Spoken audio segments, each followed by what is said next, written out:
Hola, ¿qué tal? Os doy la bienvenida una semana más al podcast de la cultura y sus locuras.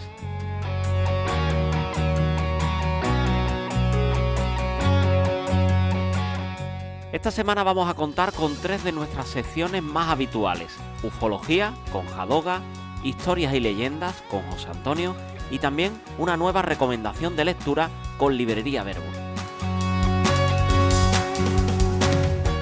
Por supuesto, también tendremos nuestra entrevista semanal con la actriz Ana Fernández. También hablaremos de música con Nazaret Rodríguez. Y para terminar el programa de hoy, relatos de miedo, el cual nos trae, como muchas veces, Adrián Martínez.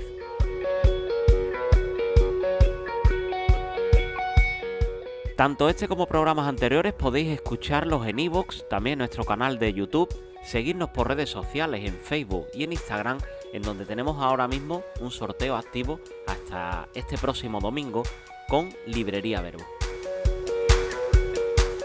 Y sin más dilación, aquí comienza el programa número 24 de la cultura y sus locuras.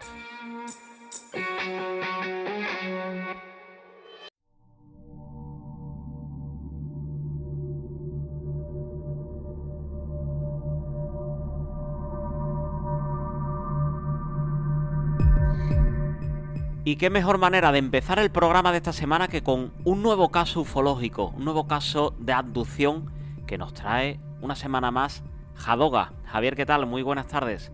Buenas tardes, Alejandro. Aquí andamos un día más. Genial, pues nada, encantado de nuevo de recibirte aquí en el podcast para hablar de esos encuentros ufológicos y esas abducciones que ya nos comentaste que nos ibas a traer periódicamente en esta temporada. Así que cuéntanos qué caso nos traes hoy.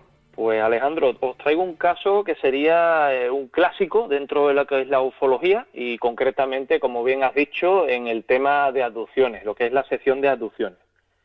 Concretamente en este caso tenemos a un matrimonio conocidos como Betty, la señora, y Barney, el señor, la familia, digamos, la pareja Hill, ¿de acuerdo? Betty y Barney Hill. Se considera el primer caso, en este caso, casos supuestos de abducción extraterrestre de la historia, ¿de acuerdo? Además con una repercusión tremenda. Como digo, esto ocurre una noche en el 19 de septiembre del año 61, pero no se da a conocer en prensa hasta el año 65, concretamente el periódico El Boston Traveler. ¿Qué es lo que decía? El titular redactaba lo siguiente: terror ovni, secuestraron a una pareja, tal cual te lo estoy comentando, es decir, ese era el titular. Imaginaros el impacto, ¿no?, en esos años 60, como digo, de una noticia de este calibre.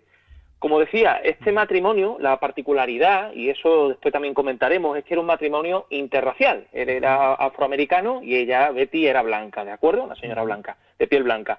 Como estoy comentando, en aquella época, pues fíjate en los comentarios, insultos que tenía que padecer la pareja cuando paseaban por la calle, simplemente, ¿no?, por todo este tema de la xenofobia que imperaba en Estados Unidos. Precisamente, en este caso, Alejandro, ella era una trabajadora social y él un funcionario de correos, ¿de acuerdo? Trabajador de correo, este señor Barney. Concretamente, se estaban dirigiendo ya a su domicilio, de regreso de unas vacaciones. Ellos venían de Canadá, en un Chevrolet, era el coche que ellos manejaban, el coche que ellos estaban conduciendo, hasta Portsmouth, ¿de acuerdo?, que es donde ellos residían. La carretera que estaban frecuentando en ese momento, en esa hora de la noche, era la carretera de New Hampshire, ¿de acuerdo? Y lo que le llama la atención es que en el cielo hay una luz pequeñita que poco a poco se fue haciendo más grande, fue tomando tamaño. Esa luz, además de ello, le iba persiguiendo. Incluso hay un momento en que esa luminaria les adelanta, ¿de acuerdo? La sorpresa de Betty siempre era una persona que además, según comentan, había tenido ya un encuentro de este tipo, un encuentro ufológico con su hermana en la infancia, ¿de acuerdo? Un encuentro con su hermana. Ella, claro, ya veía aquello y decía, eso es un ovni. Ella lo relataba así, de esa manera. Barney era un poco más escéptico, como estamos comentando. Y como decía, Betty lo que hace es coger unos prismáticos que llevaba en la maleta, unos prismáticos, y se pone a ver con detalle aquella luz que se estaba postrando frente al coche. Ella lo que lo describe es como un objeto de forma discoidal, el típico platillo volante, de gran tamaño, y con la particularidad que tenía ventanas, Alejandro, tenía unas ventanas desde las cuales se veían a una serie de humanoides, ¿de acuerdo? Que estaban haciendo cada uno sus tareas, unos seres humanoides. Como digo, luego también veremos las características de estos seres, ¿no? Tal como ellos la describían en las sesiones de hipnosis posteriores. Eso lo veremos más adelante, como digo. Barney se baja del vehículo y empieza a observar eso mismo, ¿no? Esos seres que se están allí moviendo dentro de esa nave, dentro de ese objeto. Pero hay uno de ellos que le llama muchísimo la atención. Y él lo definía luego en esas sesiones de hipnosis, lo define como un ser, ¿de acuerdo?, con un aspecto como que era el líder, ¿no?, como un jefe. Él incluso decía que parecía como una especie de capitán, e incluso dijo nazi, con una bufanda de color negra y una chaqueta metálica oscura, ¿de acuerdo? El resto de seres no, el resto de seres lo que llevaban era un uniforme ceñido al cuerpo de color azul, ¿de acuerdo? Aparte incluso decía que este ser, ese que le estaba observando, que él se sentía observado por él, decía que no tenía digamos, una sonrisa amigable como el resto parece ser que eran un poco más amigables, al menos lo que ellos veían a través de esos prismáticos, sino que la mirada era una mirada muy profunda, típico ojo, como estamos comentando, oscuro, almendrado, oblicuo, ¿no? Y como decía, aparte llevaba también una gorra. Fíjate qué cosa más curiosa y más extraña, ¿no? Él lo definía así, como un capitán nazi, así es lo que veía. Piensa que Barney era, en este caso, el afroamericano. Sí. En esos años imperaban también todas estas cuestiones, como decía, de racismo, xenofobia, etcétera, ¿no? Lo interesante también, Alejandro, de todo ello, es que ellos no recordaban nada, obviamente, después de ocurrir esto. La nave emitió en un momento un sonido, una especie de zumbido, como un bip, bip, bip, y en ese momento ellos pierden la conciencia totalmente. Hay incluso luego un periodo de amnesia, no recuerdan absolutamente nada. Pero cuando ellos vuelven de nuevo a recuperar esa conciencia, se ven conduciendo en el vehículo, ¿de acuerdo? Fíjate, este dato es muy importante, con la ropa que decían que estaba un poco como rota, como sucia, ¿no? Había estado como forzada, ¿no? Alguien le había forzado esa ropa. Y lo más curioso de todo, habían recorrido solamente 60 kilómetros, 2 horas. 60 kilómetros con el coche en 2 horas. Eso es una curiosidad, ¿no?, de este caso. En días posteriores a ese encuentro, ellos parece ser que ya con esa amnesia, parece ser que no recordaron nada más, pero Betty, precisamente, la señora, empezó a tener unas pesadillas, en las cuales ella veía a unos seres que les obligaban a salir del vehículo y les arrastraban hacia una especie de artefacto, hacia una especie de objeto metálico. Ellos se veían como arrastrados hacia ese objeto metálico. Esas pesadillas realmente duraron en torno a unos 5 días, luego desaparecieron totalmente. En este caso, por el contrario, el señor Barney, el marido, padecía de insomnio, empezó también con la tensión alta, y él observó en la zona de la ingle, la zona más íntima, que empezaron a surgir como una especie de verrugas, ¿no? Una especie de zona con un poco más de textura, como con verrugas. Eso le llamó muchísimo la atención. Obviamente, claro está, ellos acuden a su médico, el médico, aparte de eso también, le indican que debería de ir a un psicólogo, concretamente por esas pesadillas de Betty y el insomnio que estaba padeciendo Barney, y concretamente el psicólogo es Duncan, que es el señor que les atiende en el año 64, ¿de acuerdo? Es decir, esto ocurre en el 61, en el 64, este señor, este psicólogo Duncan, les indica que deberían de acudir a un psiquiatra, es decir, algo más que el psicólogo, en este caso, como digo, un paso más allá, que es Benjamin Simon, ¿de acuerdo? Benjamin Simon es el que somete a la pareja a lo que serían unas sesiones de regresión hipnótica, ¿de acuerdo?, con la cual podrían recuperar esa memoria perdida durante ese tiempo perdido. Durante esas 2 horas, como decimos, que solamente habían recorrido 60 kilómetros, como estaba comentando anteriormente. Es lo que se llama un episodio de tiempo perdido o missing time, como se le llamó en aquel momento. Es un término que se acuña en ese instante, missing time, ¿de acuerdo? Esto, como digo, Alejandro, aparte de todo, a través de esa hipnosis se intentaba rescatar los recuerdos olvidados, ¿de acuerdo?, durante ese episodio. Todo quedó registrado, además, esto se puede encontrar a través de Internet, en YouTube y demás, todo queda registrado en cinta. No olvidemos que el caso, el encuentro, la abducción, la supuesta abducción, ocurrió en el 61. Esto no se registra hasta el 64 y, como decía anteriormente, hasta el 65 no aparece en prensa, ¿de acuerdo? Sí, para que los oyentes no pierdan un poco ese hilo, que creo que es importante. Ese hilo que al final te va conduciendo, ¿no?, hacia lo que sería el desenlace. Como digo, todo queda registrado en cinta. La cinta, sobre todo a mí, personalmente, amante de estos temas, lo que más me llamó la atención fue la voz de Barney, del marido. Era una voz aterrorizado, ¿no?, contando lo que estaba ocurriéndole cuando estaban, digamos, tumbados en esas camillas, inmaculadas, totalmente pulidas, en esas habitaciones blancas, y donde empezaron a hacerle experimentos de todo tipo, ¿de acuerdo? Sobre todo, como digo, lo que en este caso se le hacía era tomas de tejido, es decir, tomas de tejido, de uñas, de pelo, de piel, ¿de acuerdo? Como digo, los seres, durante esas sesiones de regresión, ambos testigos definen a los seres, las características de los seres. Eran 6 precisamente, 6 seres lo que obligaron a salir a Betty y a Barney del coche, a sacarlos del coche. 6 seres de aspecto grisáceo, de piel grisácea, muy delgados, de ojos negros, grandes, como estábamos hablando, y vestían uniforme, es decir, es el arquetipo de lo que se llama hoy día el gris, el ser gris, el grey, como le dicen los ingleses o los americanos. Y, como digo, les traen esas muestras de tejido, como estábamos comentando. Hay una curiosidad que además es un poco, como digo, diferente lo que cuenta Betty, de esas pesadillas que ella tenía previo a todo esto, no previo a estas sesiones de hipnosis. Ella veía unos seres con la nariz muy grande, una nariz muy grande. Había un cómico, un actor que se llamaba Durante, y decían que parecía la nariz de este señor, es decir, un cómico estadounidense, ¿no? Decía que parecía la nariz de este señor, una nariz muy prominente. Cosa que luego, en las regresiones, en esas sesiones de regresión hipnótica, los seres carecían de nariz, y la boca era simplemente un pequeño orificio, una pequeña rajita en la cara. Es decir, pasamos de algo que era muy evidente, como esa nariz tan grande que a ella le llamó mucho la atención a Betty, a seres que no tenían nariz, solamente eran 2 pequeños orificios en la cara, pero no había, en este caso, apéndice nasal, como estamos comentando.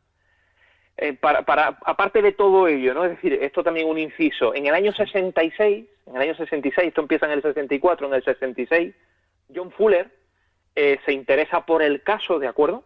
Y recopila todas esas transcripciones de las cintas, ¿de acuerdo?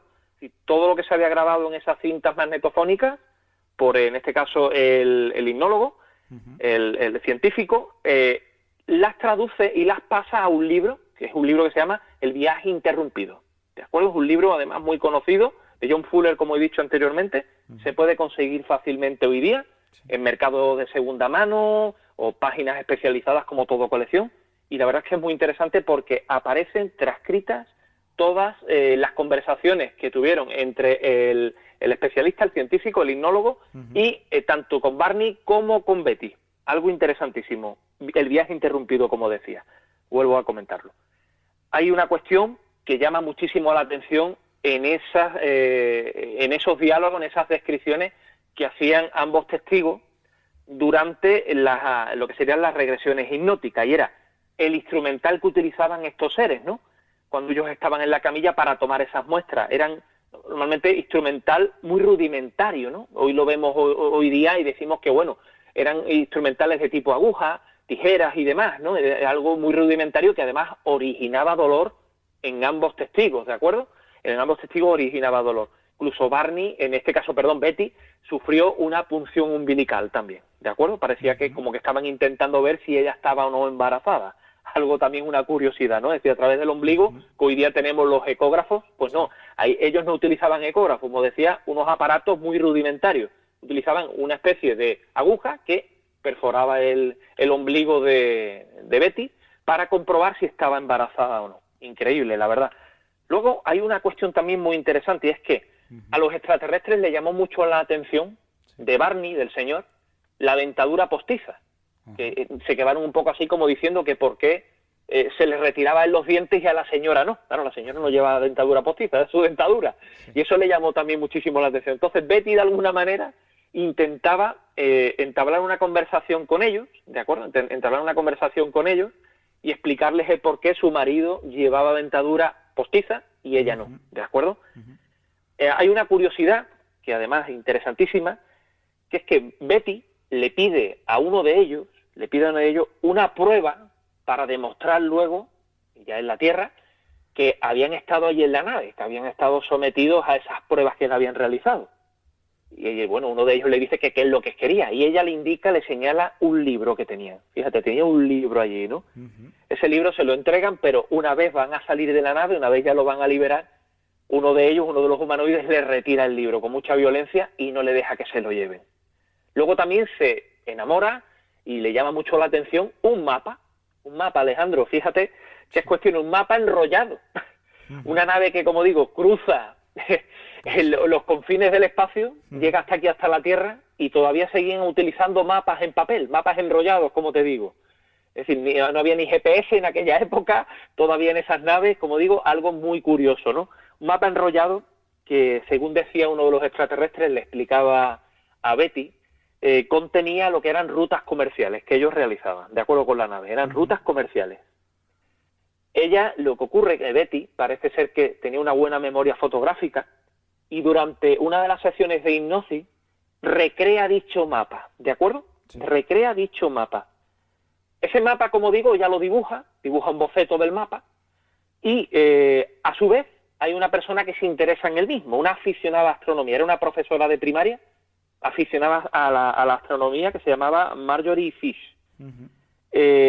Ella empieza a hacer como unas especies de modelos en 3D y incluso identifica las estrellas que aparecían en ese mapa. Sí. Algo curioso. Y detecta que esa zona del espacio correspondía a un sistema estelar binario, es decir, binario quiere decir con dos estrellas, ¿de acuerdo? Que se llamaba y se llama Zeta Reticuli. ¿De acuerdo? Zeta Reticuli está a 39,5 años luz de la Tierra, bastante alejado, como te digo. ¿Qué ocurre con esto? Se ha hablado del mapa ese, auténticas barbaridades, ¿no? Se ha dicho de todo, interesantísimo, incluso después se desaprueba el hecho de que el mapa, claro, dependiendo de donde tú miraras las estrellas, una combinación de estrellas, tú podrías estar incluso moviéndolo en 3D y podrías obtener cualquier otra constelación o cualquier otro sistema estelar, perfectamente moviendo en 3D esas estrellas, ¿no?, que había dibujado Betty, de forma totalmente, como digo, boceteada. Entonces, parece ser que eso se desestima, ¿no?, esa prueba que aportaba, en este caso, esta aficionada a la astronomía, Marjorie Fish. Claro está, esto origina a su vez, hasta que eso no se desestima, como te digo, la aparición de un nuevo concepto, de un nuevo ser, que es el Zeta Reticuliano, ¿de acuerdo? Que es el ser típico, como estábamos comentando, de color gris, cabezón, macrocéfalo, delgado, con los brazos muy largos, las extremidades muy largas, y las extremidades superiores muy largas, y los ojos negros, almendrados, oblicuos, extendidos hacia afuera del cráneo, sin nariz o unos pequeños orificios, igualmente también con la boca. Es decir, surge lo que es la figura del Zeta Reticuliano, que es el ser, el gris, proveniente de este sistema estelar llamado Zeta Reticuli. Y bueno, de esto también se crea luego una película en el año 75 que se llama El Caso Ovni. Sí. ¿De acuerdo? El Caso Ovni. ¿Qué pasó? En este caso se ve y de alguna manera se democratiza, ¿no?, esta noticia, se difunde esta noticia entre todos los amantes de estos temas, y la película sobre el caso, en este caso, sobre el caso de Barney y Betty Hill, lo que hace es disparar, se origina un boom de abducciones y encuentros con extraterrestres, pero no solamente en Estados Unidos, sino en todo el mundo. Es decir, de nuevo, vemos y tratamos lo que es este tipo de casos como algo, vamos a decir así, sociológico, algo que de alguna manera va extendiéndose sobre la población, ¿no? Es como una especie, es decir, cuando aquí en España se veía un ovni en los cielos, se originaba una oleada. Eso pasaba en cualquier lugar del mundo. Parece ser que todo el mundo empezaba como a contagiarse, ¿no? Ellos querían ver algo en el cielo, y aquí pasaba lo mismo. Aquí todo el mundo quería ser abducido. Y como vieron que ellos habían contado su historia, la habían trasladado al mundo, ellos de alguna manera hicieron también eso, ¿no? De alguna manera contagiaron al resto de personas, sobre todo interesadas en estas cuestiones, y se originó un boom de abducciones, que además están muy bien recogidas esas abducciones en los libros que ya lo hemos comentado en otras ocasiones, el libro Intrusos de Buzz Hopkins, que también él también realizaba técnicas de regresión hipnótica, o en el libro Abducidos de John Mack, que también en este caso era un psicólogo también, que trataba sobre estos temas y que bueno también utilizaba las técnicas de regresión para que sus testigos, los testimonios, pudieran llevarse, como digo, al detalle y tenerlo todo estudiado, visto y bueno, dar una posible explicación a todos estos, a todos, digamos, estos protagonistas de estas historias tan curiosas, pues tan extrañas, que desde esa época, como digo, Alejandro, pues fueron la tónica general dentro de lo que era la abducción. Eso, claro, está hasta finales de los 70, principios de los 80, ya después de ese momento parece ser que el tema de abducción era algo más limitado, ¿no? Es decir, solamente lo sufrían ciertas personas, pero no estaba tan extendido como ese boom que se origina desde el año 75, como estaba comentando, sí, con el caso de Betty Barney Hill, desde que se origina esa película, ¿no? La película El caso OVNI, debido, y bueno, con todas las descripciones, siendo muy fiel a las descripciones de ambos testigos, de Betty y de Barney. Pues sí, la verdad que es muy interesante el caso que nos has traído esta semana, también muy bien contado, muy bien relatado y demás, y con esa familia Hill, ese primer caso de abducción en la historia, y esa película, el caso OVNI también, yo me la he apuntado por aquí, porque la verdad tiene que estar bastante interesante. Pues Javier, muchísimas gracias por habernos acompañado otra semana, por habernos traído este caso, y nada, te esperamos por aquí por el podcast para que de nuevo nos traigas esos casos de abducciones, ¿de acuerdo? Estupendo, Alejandro, por aquí estaremos con nuevos casos. Yo creo que el tema abducción va a ser el que va a predominar en este apartado para esta segunda temporada. Y bueno, traeré esos títulos, casos y también científicos que han sido puntos a destacar, ¿no?, dentro de todo lo que sería la casuística de las abducciones, y que bueno, que nuestros amigos, nuestros oyentes, los apasionados de estos temas, seguro que sabrán valorar. Pues sí, eso lo tengo claro. Así que Javier, muchísimas gracias y nada, por aquí te esperamos. Un abrazo. Un abrazo grande.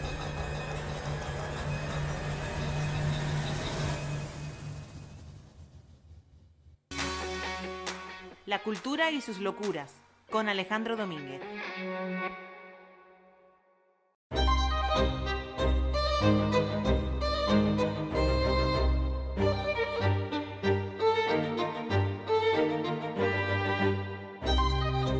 Y en el programa de hoy, en esta segunda sección del programa de esta semana, tenemos a Librería Verbo, a José Juan, que nos trae una nueva recomendación de libros. José Juan, ¿qué tal? Buenas tardes. Hola Alejandro, ¿qué tal? Buenas tardes, ¿cómo estás? Pues muy bien, un poco constipado, se me notará un poco, pero bueno, estamos bien. Esto de las primeras lluvias que vinieron y demás no me sentaron muy bien y ahí seguimos renqueantes, pero vamos a mejor. Bien, bueno, es bueno para una cosa, es bueno para el campo y, sí, y malo para y malo para las personas. Para los propios.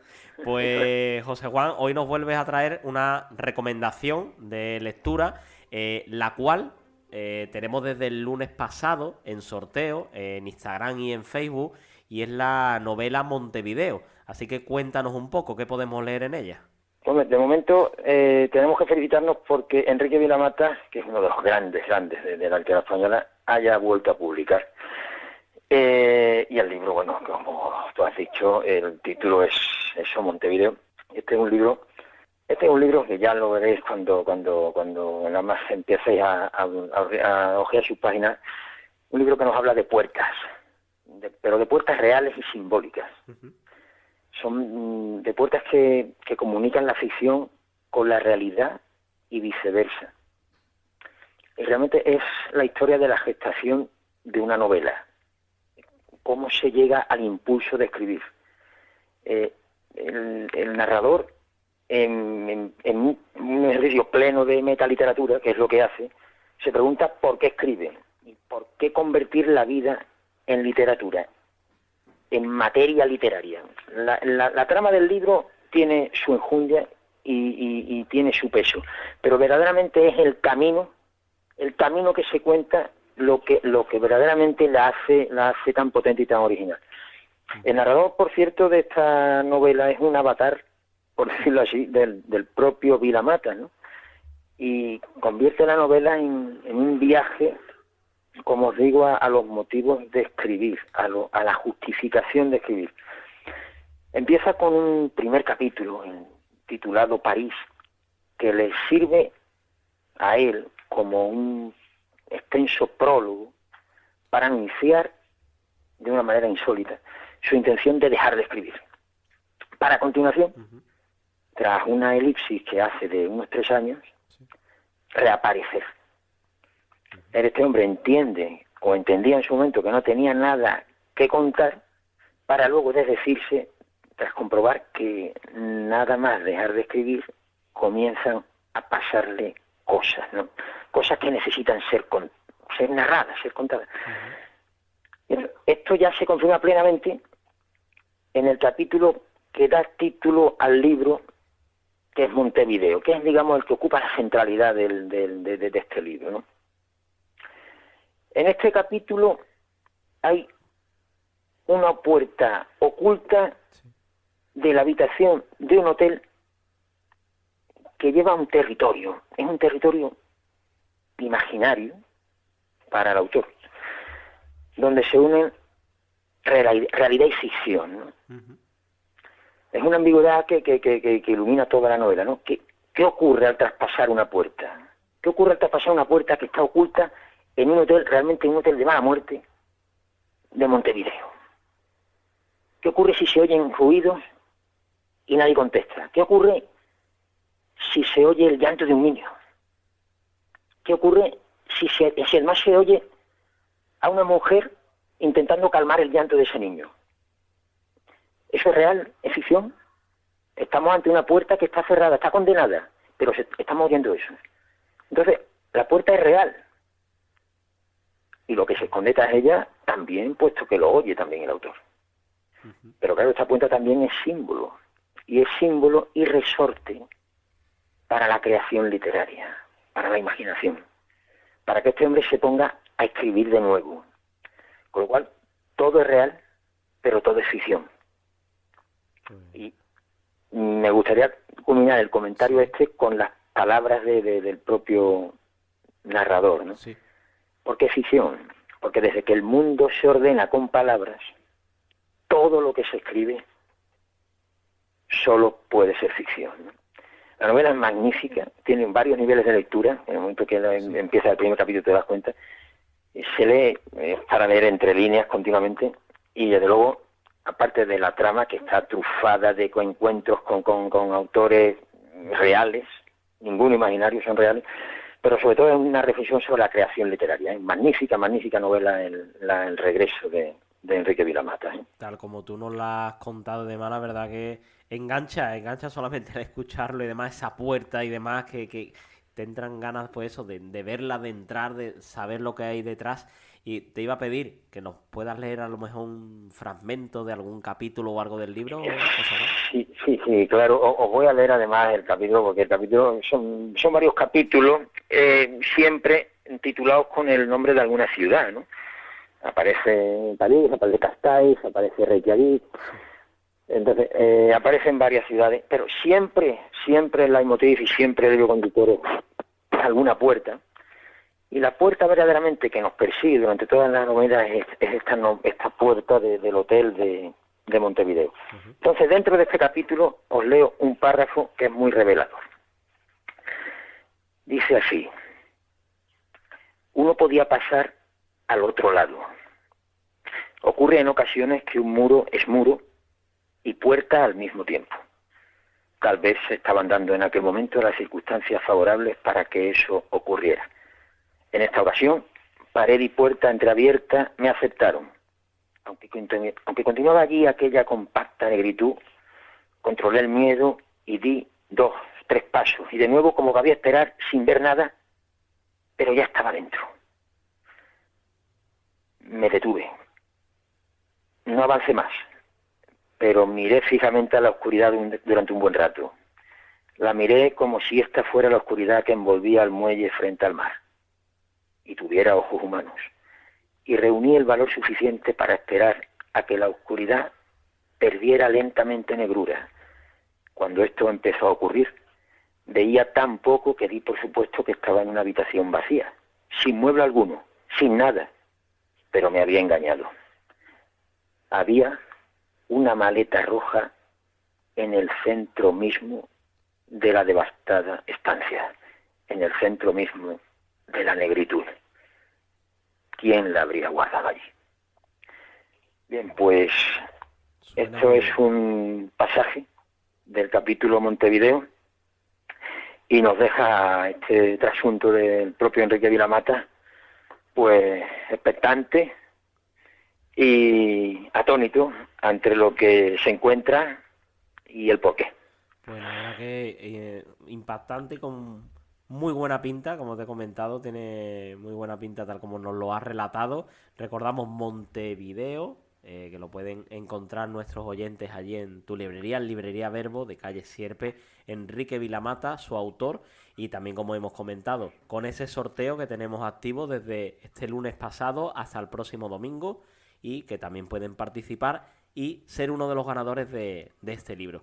Pues José Juan, muchísimas gracias de nuevo por habernos acercado a esta recomendación de lectura, por enriquecernos con esto que nos cuentas cada semana que estás por aquí con nosotros, y un abrazo muy fuerte. Eso espero. Un abrazo muy fuerte también, Alejandro, hasta la vista.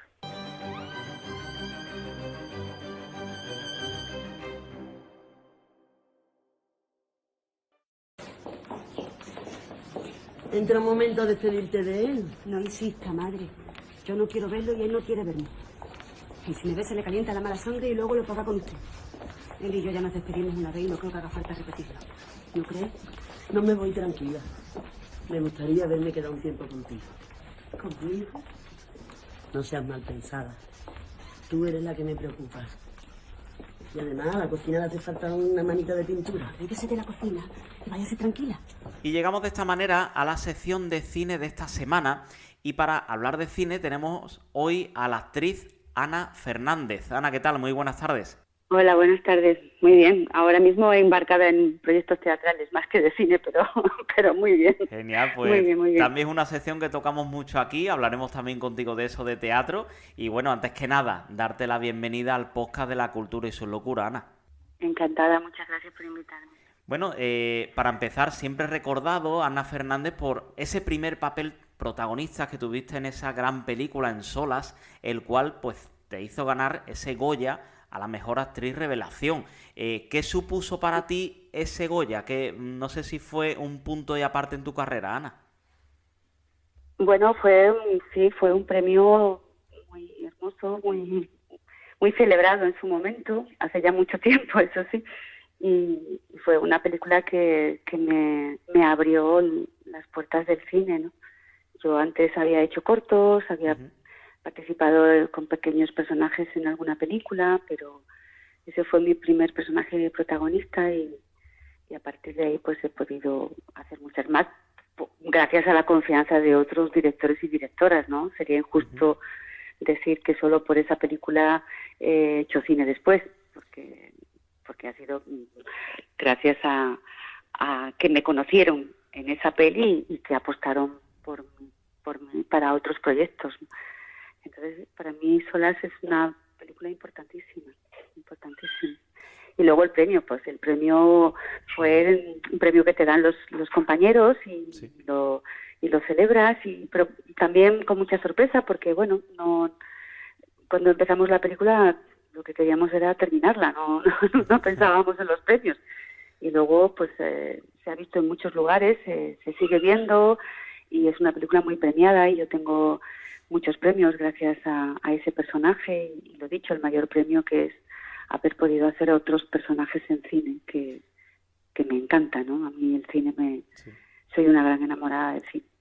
Bueno, actualmente también comentabas eso de los personajes. Otro personaje muy querido en televisión es Diana del Val, ese personaje en el que podemos verte en la serie de Servir y Proteger, la cual pues lleva más de 2000 capítulos, es decir, en televisión española, muchísimos capítulos, una serie muy larga. Y eso os quería hablar. Tú que has rodado películas y has rodado también en este caso esta serie, que aunque creo que estuviste 1 o 2 temporadas fuera, ahora has vuelto, ¿cambia mucho el rodaje? ¿Cómo es rodar una serie de tantos capítulos? Bueno, yo televisión así había hecho antes movies, miniseries y luego películas, ¿no? Nunca había trabajado en una serie diaria, tampoco he trabajado en Servir y Proteger como los demás compañeros, ¿no? De estar muchos años, que creo que llevan como 6 temporadas, ¿no? Haciendo el personaje diariamente. Diana del Val era un personaje que estaba dentro de una trama, que tenía un tiempo limitado y que durante el tiempo en que yo grababa sí fue muy intenso y duro, ¿no? Porque trabajar para una serie diaria te requiere mucha atención, mucha entrega, muchas horas de estudio, pero realmente yo lo disfruté mucho también porque fue un periodo relativamente corto dentro de lo que es la serie, ¿no?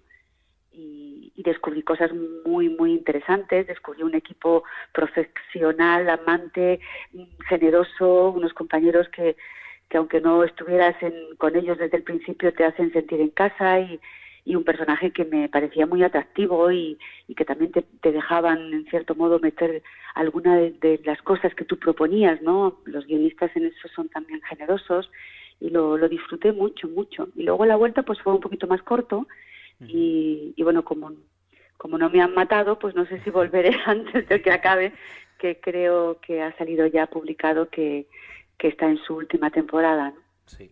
Pues bueno, ojalá Diana del Val vuelva. Ana, comentabas también antes al principio que bueno, andas con proyectos de teatro. ¿Qué puedes contarnos? ¿Qué adelanto puedes contarnos en este momento? Pues he estrenado hace 2 días en Sí. Zaragoza, en el Teatro Principal de Zaragoza, una obra de Buero Vallejo, que hacía mucho tiempo que no se ponía sobre las tablas, llamada El sueño de la razón. Y estoy trabajando con un equipo maravilloso. Bueno, y dentro de este equipo también hay un actor que ha tenido mucha presencia en Servir y Proteger, que es Antonio Valero, que interpreta a nuestro Goya y que está maravilloso. Pero también estoy con Fernando Sansegundo, con Carlos Martínez Labarca, con Chema León, con Monse Peiró, que trabajó en Bernarda, que fue la obra que hicimos el año pasado y terminó la temporada este año en el Español, con María Heredia, con Marco Pernas, con Álvaro Pérez, con Sergio Ramos. Esto es el equipo técnico, pero luego hay el equipo técnico, el equipo artístico, quiero decir, y luego hay un equipo técnico muy amplio, que seguro que se me olvida alguno, no voy a decir los nombres, pero que somos muchos. Y bueno, estamos con 3 días de representación, o sea que la obra ha nacido hace 3 días y estamos aquí hasta el día 18 en el Teatro Principal de Zaragoza. Y se moverá por España y luego terminará en el Teatro Español de Madrid y ya el año que viene en junio. Perfecto. Así que bueno, con la Leocadia, que es el personaje que interpreto, y fue la amante de Goya, amante y ama de llaves también. Perfecto. Personaje fascinante. Estaremos pendientes a esa gira, de esa obra de teatro, para estar al tanto pues de la ciudad de donde estéis. Y bueno, hablando de teatro, por lo que he podido leer y descubrir sobre ti, tus inicios fueron en eso, en el teatro, con un grupo de amigos, si no me equivoco, que actuabas en una discoteca, bueno, y dio la casualidad de que el primer grupo que hice la Bernarda Alba, fue la primera obra que hicimos. Yo interpreté a Adela y de pronto me reencontré con Lorca y con Bernarda este año pasado bajo las órdenes de José Carlos Plaza, que también ha dirigido El sueño de la razón, para volver a trabajar ese texto maravilloso y desde el punto de vista de angustias, ¿no? Empecé siendo la hermana pequeña y ahora me he encontrado siendo la mayor de esa familia, ¿no? El personaje de Angustias ha sido una aventura maravillosa.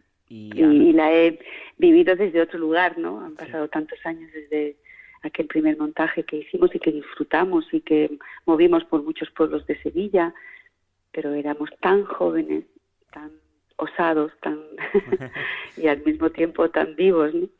Que bueno, ha sido muy hermoso volver a retomarlo, a retomar este Lorca desde la madurez, ¿no? Y Ana, ¿siempre quisiste ser actriz desde pequeña? Pues sí. A mí me gusta mucho todo lo que tiene que ver con el arte. Si no hubiera sido actriz, pues yo creo que habría terminado la historia del arte, que fue la carrera que yo empecé. y también me interesaba mucho la antropología. Y hubiera sido, pues eso, terminar o historia del arte o antropología. Yo no terminé la carrera, me quedé, las carreras eran 5 años y yo me quedé en el tercero, porque bueno, ya me entré en la Jácara, que la Rueda es el grupo que formamos estos amigos de los que tú has hablado, y después ya me tuve claro que tenía que formarme y entré en la Escuela de Arte Dramático de Sevilla. Hubo la posibilidad de entrar en ese grupo ya bastante importante en aquel momento, que era la Jácara, y bueno, la carrera, la otra carrera la dejé, ¿no? pero siempre ha estado ahí, la idea de que a lo mejor en algún momento la vuelva a retomar, o nunca es tarde para seguir aprendiendo, ¿no? Pero sí, me decliné por la actuación de una manera clarísima y al 100% de mi energía, porque es lo que más me gusta. Y Ana, después de tantos años de carrera, ¿se llega a perder la ilusión? ¿Se pierde ese gusanillo cuando se actúa? Yo lucho porque no, y yo no sé trabajar sin ella. Eso es algo que tuve claro y se me presentó muy pronto, ¿no? Es un oficio muy difícil. Cuando lo eliges no sabes lo difícil que es, pero luego lo vas descubriendo con el tiempo, y también vas descubriendo que tu voluntad y tu deseo sigue siendo el mismo, el dejar tu energía en él, sabiendo que es difícil, que es intermitente, que tienes que estar con mucha fuerza y con eso, con lo que estamos hablando, con mucha ilusión, para no quedarte en el camino, porque si no lo dejas. Es que cuando trabajas es maravilloso, pero como he dicho antes, hay muchos momentos de tu tiempo en que el trabajo no llega. Entonces o te lo generas tú, o te dedicas a seguir preparándote, o tienes una otra pasión que te llene de la misma manera para alimentarte en esos momentos de vacío que la profesión tiene. Pues sí. O sea, cuando uno quiere ser actor y elige ser actor o actriz, tiene que saber que va a haber muchas épocas de la vida en que no vas a poder trabajar de ello porque no se da, y tienes que estar preparado. Igual que hay que estar preparado para los momentos en los que trabajas demasiado, ¿no? Es como entre los compañeros decimos mucho, no me han llamado en tanto tiempo para no tener ningún proyecto, y de pronto tengo 4 que no voy a poder hacer porque están juntos, porque vienen con el tiempo que se montan unos con otros, y pues porque es así. Y entonces es mejor asumirlo y gestionarlo de la mejor manera posible. Y una de las maneras es asentarte en la ilusión, en el compromiso. Yo creo que es un oficio que también te exige compromiso. Yo no trabajo si no es desde el compromiso. Para mí es una gran... y de la responsabilidad. Yo creo que interpretar a un ser humano que no eres tú también encierra una gran responsabilidad. Y estar en un proyecto que siempre, por lo menos a mí es lo que me interesa del arte, ¿no? Es una invitación hacia la reflexión, y si quieres hacer una denuncia, también invitar a que el espectador reflexione sobre lo que estás planteando, y invitar al espectador que salga de la realidad en la que está. O sea, hay muchas cosas, ¿no? Y eso se hace, yo por lo menos lo afronto desde la ilusión, la entrega, la responsabilidad y la alegría, porque a mí me encanta actuar y me siento muy alegre cuando lo estoy haciendo, y yo creo que en el escenario la alegría tiene que estar, sea la historia en la que estés y el personaje que estés interpretando, pero tu alegría de alma tiene que estar. Sí. Y Ana, antes hablabas de la pasión, esa pasión que, bueno, le pones a todos los personajes, como bien decía, es una responsabilidad, también es bonito, pues, representar a ese personaje. Y he leído que te gusta mucho conocerlos en profundidad, estudiarlos y demás. Y tú que haces cine, haces televisión, haces teatro, ¿te preparas igual un personaje cuando estás en una pantalla o cuando estás en un escenario? ¿Varía algo ese estudio de ese personaje para hacerlo? No, estudio, lo que llamo trabajo de campo, no varía en mí. Sí. Porque el acercarte al personaje es igual. Si te acercas a la televisión es más digamos, es más como en el momento, ¿no? Hay menos tiempo para profundizar en ellos, porque, no sé, te llaman para un personaje, pues no sé, servir y proteger, te lo dicen hoy para hacerte el personaje dentro de 3 días, ¿no? O de 4 o de 5, ¿no? Sí. Una película tienes meses para prepararte, cuando sabes que que vas a hacer una peli. Normalmente, en Solas, por ejemplo, solo tuve 10 días para prepararme el personaje. Por eso es importante estar preparado de antes. Entonces, ¿por qué pude afrontar un personaje como Solas, como el personaje de María en Solas? Porque había muchas mujeres en esa mujer que yo sí conocía. Y la historia de esa mujer no me era ajena. Y entonces, bueno, pues está ahí.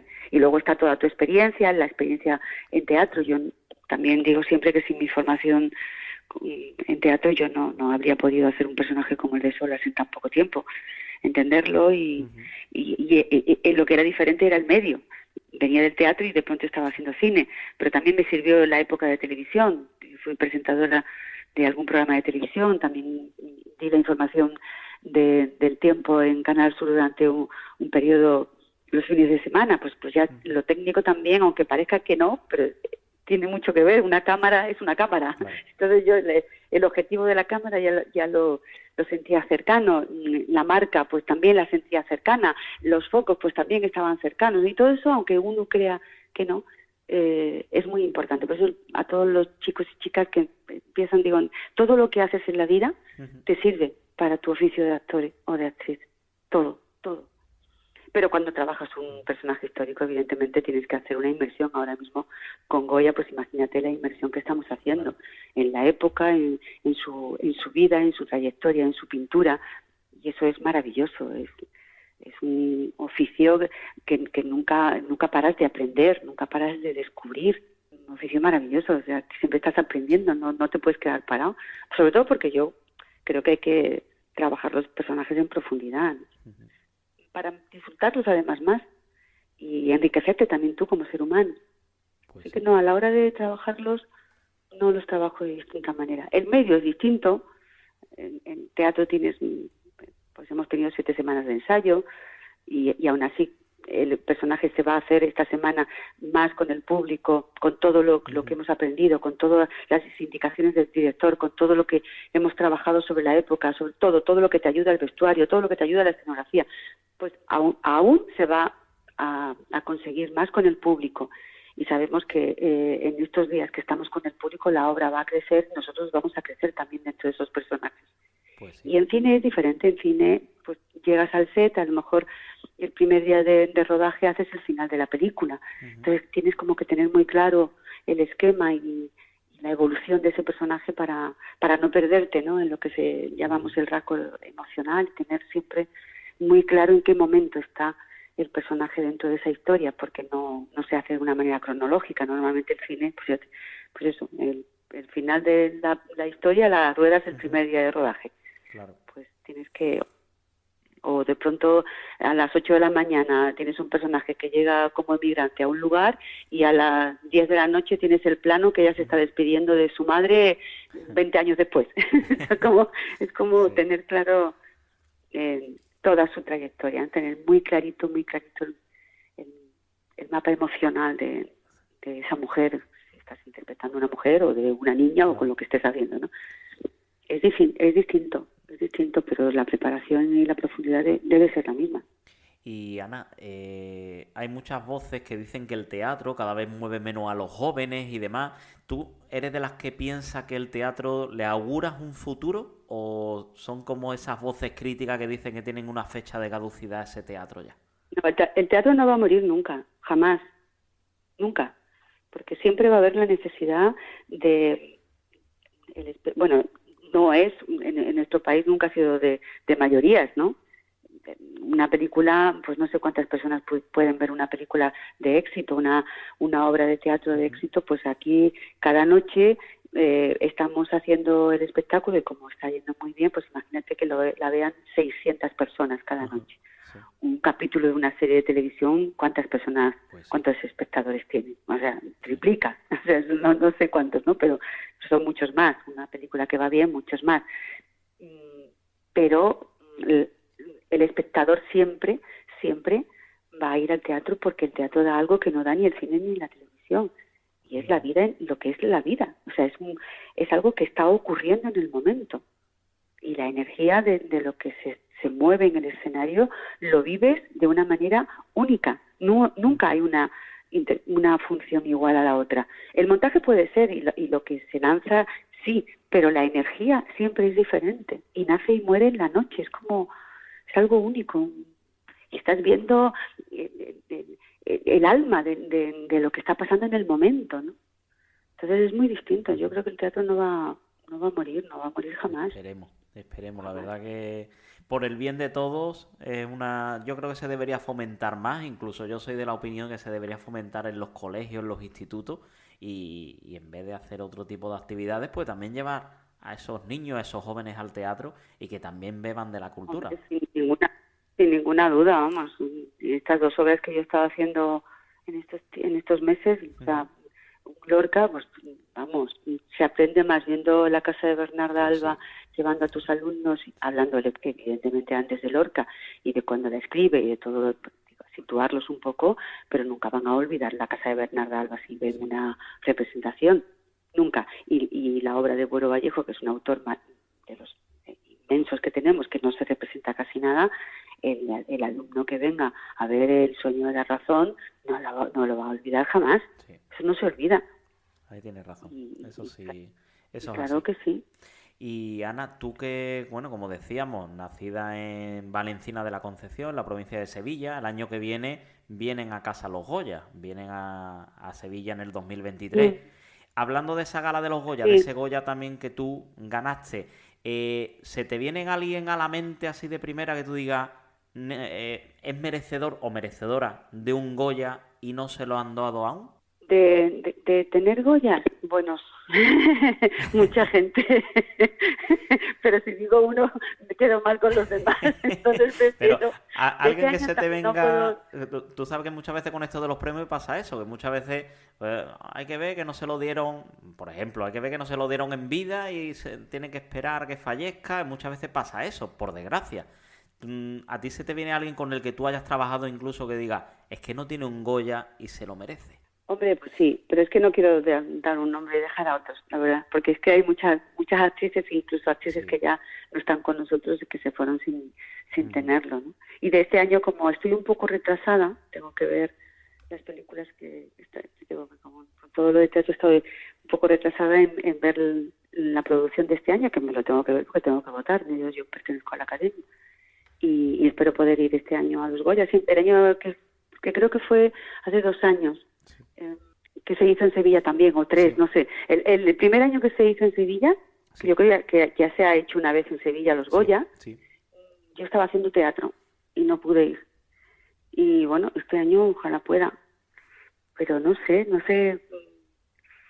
qué decirte de... Bueno, me quedo, no te meto en el compromiso, bueno, me quedo con que hay compañeros y compañeras que se lo merecen y no lo tienen, que eso muchas veces le hemos hablado aquí en el podcast y sobre todo también hemos hablado mucho de esos papeles de comedia que nunca ganan un Goya, exceptuando ese Goya que ganó Carras, pero es verdad que hay muchos papeles esos de comedia que no están valorados con lo difícil que es hacer reír, que eso siempre lo hemos hablado aquí en el podcast con otros invitados. La comedia es dificilísima, sí, y en la comedia se tratan temas muy profundos, muy importantes, y una buena comedia para mí, un actor de comedia, un buen actor de comedia es un buen actor de comedia y de drama y de todo porque tiene que ser un buen actor. Que hacer reír no es nada fácil. Y ya digo que se puede tratar temas muy profundos desde la comedia y yo la valoro muchísimo, pero es verdad que hay menos premiados por una obra de comedia. Bueno, has hablado de Carra, que es maravilloso en comedia, pero también lo hemos descubierto en drama y es un actorazo, ¿no? Y no sé por qué, porque yo valoro mucho la comedia, mucho, y en teatro también, ¿eh? Es muy difícil hacer reír, yo siempre soy de esa opinión, es más difícil, creo, hacer reír que hacer llorar a alguien, por lo menos hoy en día. Sí, y se agradece mucho, ¿verdad? Sí, la verdad. El humor es yo creo que es la característica más maravillosa que tenemos los seres humanos. Pues sí. Pues, Ana, no me gustaría despedirte sin lanzarte una última pregunta, que eso sí es común. Esta sí a todos los invitados, es la siguiente. Si a ti, Ana, te dieran la opción durante un día de elegir ser alguien durante un día, ¿qué te gustaría ser? ¿Durante un día? ¿Ser alguien? Sí. suficiente. O alguien o algo. Pues, A lo mejor dice, oye, pues me gustaría ser político, por ejemplo. Alguien o algo. pues mira, si pudiera tener el poder suficiente como para equilibrar este mundo, en un día me encantaría poder hacerlo. Sería algo que sí le pediría a quien fuera, al lado que fuera, tener el suficiente poder como para equilibrar el mundo que está demasiado desequilibrado, Pues sí. demasiado convulso y demasiado injusto. Pues yo también me apunto a eso que tú dices, aunque yo creo que por desgracia harían falta más de un día, Ana. Yo creo que con un día no nos llega. No llega, pero si tuviéramos, Sí. es como algo mágico, si tuviéramos el poder de un día, ¿no? Es igual transformar las cabezas de los que están volviendo a este mundo, y ya está este mundo más que loco. Si transformáramos, pues mira, te lo digo, el poder de transformar las cabezas de los que están haciendo este mundo cada vez más injusto. Pues sí. Pues me apunto también a ello. Transformarlas hacia la paz, el equilibrio, la justicia Sí. y la equidad, ¿no? O sea, ¿no? Un poco de todo. Y la libertad en todos los sentidos, ¿no? Pues sí. Y poder hacerlo. Pues mira, eso sí me lo pediría. Pues Y creo que, bueno, como es transformar, ¿no? Sería ser un poco un hado, ¿no? De decir, bueno, ya está, se levantan por la mañana y son otros. Y no son xenófobos, Qué y alegría. no alimentan con el odio, reparten lo que tienen, consideran que el otro tiene el mismo derecho que uno mismo, apuestan por la cultura porque consideran que es lo mayor, lo que más hace crecer, alimentan por la sanidad pública, bueno, pues eso, por el equilibrio. Si se levantan con ese convencimiento, el mundo sería otro. Pues la verdad que ganaríamos mucho y ganaría mucho el mundo si pudiera hacer eso. Ojalá que algún día... Yo tendría que transformar a muchos, ¿eh? Sí, Pero bueno, sí, por como eso te digo que tendría con mucho un poder día para hacerlo, tendríamos que hacer una lista de mentes que hay que cambiar, tanto aquí como fuera. Así que... Pero bueno, mira, con un día por lo menos cogeríamos los primeros de la lista. No está mal. pues, a eso hay que coger a los primeros, exactamente. A los primeros y a los demás, y que estos primeros te puedan transformar a los otros, ¿no? Pues sí. Pues Ana, ha sido un placer tenerte aquí en el podcast esta semana. Te deseo muchísimo éxito, tanto en el teatro como en esa serie que hablábamos de Servir y Proteger, como también en todos los proyectos que te propongas. Y nada, muchísimas gracias por haber hecho un hueco en tu agenda, ¿vale? Ya, muchas gracias a ti, muchas gracias. Nada, que sigas con el programa cultural, que siempre es de agradecer, siempre. Muchísimas gracias. Un abrazo, Ana. Listo, hasta luego. La cultura y sus locuras, con Alejandro Domínguez.